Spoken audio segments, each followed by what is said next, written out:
বৃহস্পতিবার পবিত্র রাতে কেউ যদি এই দোয়াটি 100 বার পরে, কোনো দিন পৃথিবীর কোনো মানুষের কাছে তার হাত পাততে হবে না। পৃথিবীর সব কিছু তার পায়ের নিচে আল্লাহ হাজির করে দিবেন।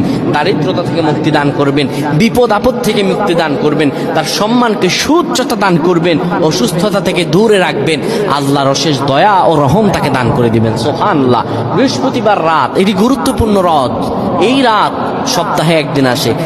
আরবিতে রাত আগে আসে, দিন পরে আসে। সুতরাং বৃহস্পতিবারের যে দিন গিয়ে রাত, এটি বৃহস্পতিবার রাত নয়, এটি শুক্রবারের রাত, এটি জুমাবারের রাত, এটি দোয়া কবুলের রাত, আল্লাহর কাছাকাছি হওয়ার রাত। সুবহানাল্লাহ।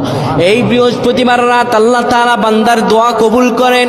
কেউ যদি বৃহস্পতিবার রাতে ঈশা নামাজের পরে পবিত্র হয়ে ইয়া হাইয়ু ইয়া হাইয়ু ইয়া হাইয়ু ইয়া রফিয়ু ইয়া রফিয়ু ইয়া রফিয়ু এই দোয়াগুলো পড়তে পারে 100 বার, আল্লাহ রব্বুল আলামিন তার মর্যাদা বৃদ্ধি করে দিবেন। তার জীবনটাকে আমার আল্লাহ সুন্দরভাবে সাজিয়ে দিবেন। বিপদ আপদ বালা মুসিবত গুলো আমার রব্বুল আলামিন দূর করে দিবে। আল্লাহুম্মা আমিন বলেন।